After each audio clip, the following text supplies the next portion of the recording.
Shri N P Chekutty, ഇപ്പോൾ നരേന്ദ്രമോദി വിമർശിക്കുന്നത് അദ്ദേഹത്തിന്റെ രാഷ്ട്രീയമായ അജണ്ട മുന്നോട്ട് വെച്ചുകൊണ്ടുള്ള ഗൗരവതരമായ വിമർശനം, രാഹുൽ ഗാന്ധി വിമർശിക്കുന്ന അദ്ദേഹത്തിന്റെ ബാലാരിഷ്ടതകൾ കൊണ്ടുള്ള ഒരു നിലവാരം കെട്ട വിമർശനം എന്ന രീതിയിലാണ് ഈ രണ്ട് രീതിയിലാണ് CPM അതിനെ കാണുന്നത്.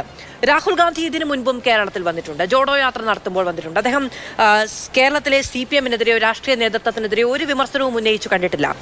അങ്ങ് വിചാരിക്കുന്നത് തിരഞ്ഞെടുപ്പിന് മുന്നിൽ നിൽക്കുമ്പോൾ കേരളത്തിലെ കോൺഗ്രസ് നേതാക്കളുടെ ഒരു സമ്മർദ്ദം കൊണ്ട് കേരളത്തിലെ CPM-എതിരെ സംസാരിക്കാതെ പോകുന്നത് രാഷ്ട്രീയമായി തിരിച്ചടിയാകും എന്ന് വിചാരിച്ച് രാഹുൽ ഗാന്ധി നടത്തിയ വേണ്ടതില്ലാതിരുന്ന ഒരു വിമർശനമാണ് കേരളത്തിലെ മുഖ്യമന്ത്രിക്കെതിരെ ഉണ്ടായത് എന്നാണോ?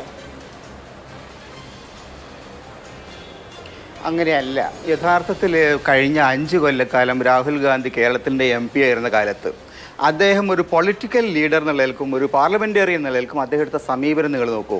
അദ്ദേഹം എല്ലാ കാലത്തും കേരളത്തിലെ സർക്കാരുമായിട്ട്, കേരളത്തിലെ ഭരണാധികാരികളുമായിട്ട്, കേരളത്തിലെ പൊളിറ്റിക്കൽ പാർട്ടികൾ, പ്രത്യേകിച്ച് ഇടതുപക്ഷത്തുള്ള പാർട്ടികളുമായിട്ട് യോജിച്ചാണ് നിന്നിട്ടുള്ളത്.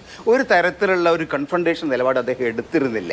പക്ഷേ ഇപ്പോൾ സമീപകാലത്തായിട്ട് രാഹുൽ ഗാന്ധി രണ്ടാമത് തിരിച്ച് അദ്ദേഹം പാർലമെൻറ്റിലേക്ക് മത്സരിക്കാൻ വേണ്ടി വന്ന കാലം മുതൽ അദ്ദേഹം ഞാൻ ചോദിക്കട്ടെ, ഇപ്പോൾ രാഹുൽ ഗാന്ധിയെ പോലൊരു ദേശീയ നേതാവ് ഇന്ത്യയിൽ ഏത് മണ്ഡലത്തിൽ മത്സരിക്കില്ല, എന്താ കുഴപ്പമുള്ളത്? ഇപ്പം വയനാട്ടിൽ അദ്ദേഹം മത്സരിക്കുന്നത് രണ്ടാമത്തെ തവണയാണ്. അപ്പോൾ ആ സമയം മുതൽ അദ്ദേഹം വയനാട്ടിൽ മത്സരിക്കാൻ വേണ്ടി വരാൻ തുടങ്ങിയ സമയം മുതൽ വളരെ വ്യക്തിഗതമായിട്ട് അദ്ദേഹം സ്പെസിഫിക് ആയിട്ട് ടാർഗറ്റ് ചെയ്തുകൊണ്ട് കേരളത്തിലുള്ള ഇടതുപക്ഷ നേതാക്കൾ അറ്റാക്ക് ചെയ്തുകൊണ്ടേയിരിക്കുകയായിരുന്നു. അപ്പോൾ സ്വാഭാവികമായിട്ടും ഒരു അറ്റാക്ക് വരുമ്പോഴേ, ഇലക്ഷൻ്റെ മുന്നിലാണ്, ഇലക്ഷൻ സമയത്ത് ഒരു അറ്റാക്ക് വന്നു കഴിഞ്ഞാൽ അതിനോട് റിയാക്ട് ചെയ്യാനുള്ള ഉത്തരവാദിത്വം ബന്ധപ്പെട്ട രാഷ്ട്രീയ നേതാവിനുണ്ട്. രാഹുൽ ഗാന്ധി അതിന് മറുപടി പറയാതെ പോയി കഴിഞ്ഞാൽ അദ്ദേഹം വയനാട്ടിലെ ആളുകളോട് എന്ത് മറുപടി പറയും? വയനാട്ടിലെ ആളുകൾ ചോദിക്കുമ്പോൾ എന്ത് മറുപടി പറയും? അപ്പോൾ അതുകൊണ്ട് അത്തരം കാര്യങ്ങൾ അദ്ദേഹം കർശനമായിട്ട് നിലപാടെടുത്തു എന്നുള്ളതാണ് ഞാൻ മനസ്സിലാക്കുന്നത്. രണ്ടാമത്തെ ഒരു കാര്യം, അവർ പ്രചരിപ്പിക്കാൻ ശ്രമിക്കുന്നത് അവരിപ്പോൾ പ്രചരിപ്പിക്കാൻ അദ്ദേഹം എന്താ പറയുക, ഒരു രാഷ്ട്രീയമായിട്ടൊരു ലോ ലെവൽ ക്യാരക്ടറാണ്, അദ്ദേഹത്തിൻ്റെ രാഷ്ട്രീയമായിട്ടുള്ള പക്വതയിൽ. ഇതൊക്കെ എങ്ങനെ രാജ്യത്തോട് പറയാൻ പറ്റും? ഇന്ത്യയുടെ ദേശീയ ലീഡർഷിപ്പിൽ ഇന്നിപ്പോൾ രാഹുൽ ഗാന്ധിയെ പോലെ കന്യാകുമാരി മുതൽ കാശ്മീർ വരെ, ആസാം മുതൽ കമരൂപം മുതൽ ഗുജറാത്ത് വരെയുള്ള വിവിധ പ്രദേശങ്ങളിലൂടെ സാധാരണ ജനങ്ങളുമായിട്ട് നിരന്തരം സമ്പർക്കത്തിൽ ഏർപ്പെട്ടുകൊണ്ട് യാത്ര നടത്തിയ, ജനങ്ങളോട് നേരിട്ട് രാജ്യത്തെ കാര്യങ്ങൾ സംസാരിച്ചുള്ള എത്ര നേതാക്കൾ ഈ നാട്ടിലുണ്ട്?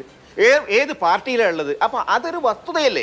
അദ്ദേഹത്തെ പോലെ ഒരു നേതാവ്, അദ്ദേഹം വലിയ പാരമ്പര്യമുള്ള കുടുംബത്തിൽ നിന്നാണ് വന്നത്. അത് അദ്ദേഹത്തിൻ്റെ കുഴപ്പമില്ല. അദ്ദേഹം ജനിച്ചത് സോണിയാഗാന്ധിയുടെ വയറ്റിലായി പോയി എന്നുള്ളത് അദ്ദേഹത്തിന് കുഴപ്പമില്ല. പക്ഷേ അദ്ദേഹം യഥാർത്ഥത്തിൽ കഴിഞ്ഞ നിരവധി വർഷങ്ങളിൽ ഇന്ത്യൻ പോളിറ്റിക്സിൽ വളരെ ശക്തമായി അടിത്തറയിൽപ്പെട്ടുകൊണ്ട് വളരെ ശക്തമായിട്ട് പ്രവർത്തനങ്ങളിലൂടെയാണ് ഇന്നത്തെ നിലയിലെത്തിയിരിക്കുന്നത്. അദ്ദേഹം ആരുടെയും പാരമ്പര്യത്തിൻ്റെ അടിസ്ഥാനത്തിലല്ല, നേരിട്ട് യഥാർത്ഥത്തിലുള്ള പ്രവർത്തനം.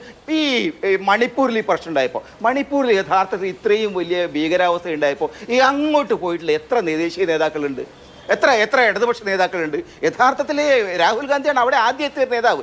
ഇത്തരം കാര്യങ്ങളൊക്കെ രാഹുൽ ഗാന്ധിയുടെ രാഷ്ട്രീയത്തെ നമ്മൾ കൊച്ചാക്കി കാണരുത്. അദ്ദേഹത്തെ പപ്പൂന്ന് വിളിക്കുന്ന ആളുകൾ സ്വയമേവ കൊച്ചാകുക എന്നല്ലാതെ ദേശീയ രാഷ്ട്രീയത്തിൽ ഇന്ന് BJP-ക്കെതിരായിട്ട്, മോദിക്കെതിരായിട്ട് ഒരു ശക്തമായ ചാലഞ്ച് ഉയർത്തുന്ന, വളരെ ക്രെഡിബിൾ ആയിട്ടുള്ള ചാലഞ്ച് ഉയർത്തുന്ന ഒരു നേതാവ് രാഹുൽ ഗാന്ധിയാണ്. ആ ഒരു വസ്തുത അംഗീകരിച്ചുകൊണ്ട് മാത്രമേ നമുക്ക് മുന്നോട്ട് പോകാൻ കഴിയുള്ളൂ. ശരി.